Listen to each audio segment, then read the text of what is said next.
అంటే 10 మంది ముందు విమర్శించడం అట్టని చేయను. అదే మామూలుగా జోకులుగా ఉంటాయి. అదే గులాబీ వచ్చినప్పుడు వర్మ కృష్ణవంశీ హాబీ 2 తీరేయని, గులాబీ సినిమా వచ్చినప్పుడు అవన్నీ బాగా పాపులర్ ఇండస్ట్రీలో. అది చెప్తున్నా నేను. అలాగే కడీ చెప్పించుకుంటారు. గబ్బాలేమో కొంతమంది ఏమో నవ్వుకు. ఒక రోజున అక్కినేని నాగేశ్వరరావు అన్నపూర్ణ స్టూడియోలో మర్రి చెట్టు ఉంది కదా, దాని కింద కుర్చేసి కూర్చునేవారు సాయంకాలం పూట. అప్పుడు మధ్యాహ్నం పొద్దున పూట రోజు అక్కడ ఉంటే కోటారావు అని పిలిచారు. వెళ్ళే పాపం మహానుభావుడు ఎంత ఇష్టం. ఇద్దరు అని సినిమా ఒకటి రిలీజ్ అయింది. అవును, కోదండరామిరెడ్డి గారి దాంట్లో నాగార్జున నాగేశ్వరరావు ఇద్దరు ఉంటారు. తాగొచ్చి మాట్లాడితే నాగేశ్వరరావు తాగుడు నీకేం తెలుసు తాగుడు గురించి అని క్లాస్ పెడతాడు. అలా ఇంట్లో తల్లిదండ్రులు ఒరిజినల్ మాట్లాడుకున్నట్టు ఉంటాయి. ఆ సినిమా గురించి ఏంటి అనే ఉద్దేశం అన్నాడు. దాంట్లో నేను వెళ్ళను. ఏముంది చెప్పు సరదాగా అందరూ అంటుంటారు వినాలి ముందు అన్నాడు. ఏముంది సార్ సినిమా, ఇద్దరు ఎలా ఉందని అడిగితే నిద్ర అన్నారన్నా. చాలేదా నీ లెవెల్కి చాలేదు అన్నాడు. బాగానే ఉంది కానీ చాలేదన్నాడు. చేతిలో మామిడి మండ ఒకటి చిన్నది పట్టుకుని ఇలా అనుకుంటూ మాట్లాడుతున్నాం. ఇది లెవెల్కి చాలలేదు అన్నాడు. ఏముంది సార్ కొంచెం బాధపడతారేమో అన్నాడు. పర్లేదు చెప్పు అన్నాడు. ఏం లేదండి, తాగొచ్చి మీతో మాట్లాడుతుంటాడు కదా, మీ ముందు ఎవడన్నా తాగుడు యాక్షన్ చేస్తే ఎవడన్నా నవ్వుతారు. మీరు ఎంత పాపులరో ఇలాగే మాట్లాడి లెక్కరికి లిక్యూరికి తేడా తెలుసా అని ఏదో మీటింగ్ పెడతాడు ఆయన. ఇంటర్వ్యూలు అందరూ వెళ్ళిపోతున్నారండి. వెళ్ళిపోతున్నారు ఏంటి సినిమా వాళ్ళు అది కదండి, వాళ్ళిద్దరూ ఏదో father and Sons family affairs మాట్లాడుకున్నారు, మనం వినటం బాగున్నదని వచ్చేస్తున్నాం అన్నారు. అన్నా ఆ చిన్న మామిడి మనకి పేర్లు కొట్టివేదా బయలు చెప్పా నవ్వుకున్నాడు. అలాగే చిరంజీవి గారు కూడా ఎందుకంటే చెప్పేది నాగేశ్వరరావు ఒక ఫంక్షన్లో బ్రహ్మానందం గారు కూడా ఉన్నారు. బ్రహ్మానందం గారు ఫంక్షన్ అది, ఆయనకి అభినందన నాగేశ్వరరావు పెద్ద ఆయన చీఫ్ గెస్ట్ ఏదో మాట్లాడుతున్నా. ఎప్పుడు వెళ్ళలేదు. నాకు పద్మశ్రీ వచ్చినంత ఆనందం వేసింది ఆ రోజు, ఇప్పుడు కొన్నేళ్ల క్రితం. ఇక కోట గురించి ఏం చెప్తాం, బ్రహ్మానందం గారి గురించి కస్తూరి శివరాజు నుంచి అందరితో చూశాను బ్రహ్మానందం గారి దాకా అని ఆయన బ్రహ్మానందం గురించి మంచిగా చెప్పడం మొదలెట్టాడు.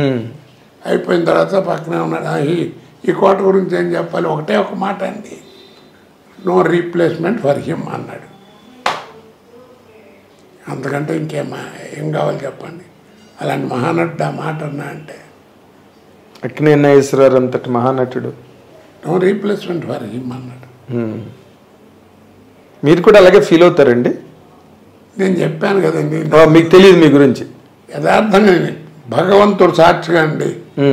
ఇంతకంటే ఇక అబద్ధమే ఆడినా కానీ పాపమే అది. అదేలేండి. నేను ఎప్పుడు వాళ్ళ క్యారెక్టర్ బాగుందని 10 మంది చెప్తే ఓహో అక్కడ అన్నీ ఎప్పుడు చూసినప్పుడు ఓ సీన్ బాగా చేశానే అని అనుకుంటాను తప్ప నా అంత నటుడు లేడు, లేకపోతే నేను గొప్ప నటుండి చస్తే మీరు నమ్మండి నా మనసులోకి రాదు అది.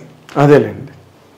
అదే అందుకే మీరు ఇంత కెరీర్ ఇంతకాలం కొనసాగి ఏదైనా అనండి మీరు నిజం చెప్పాను. అదే ఆ తర్వాత మిమ్మల్ని చిరంజీవి గారు కూడా అడిగారు కదా, ఏదో నా మీద ఏదో జోక్ వేసావంటే చెప్పు నువ్వని. ఆయన మీద ఏం జోక్ స్టోర్పురం పోలీస్ స్టేషన్ మీద. అదే 2 వరస్టపురం పోలీస్ స్టేషన్ అన్నాను. అది కేఎస్ రామారావుతోనే అన్నాను. ఆయన కూడా దాకా ఇద్దరు ఉన్నాను విన్నారు.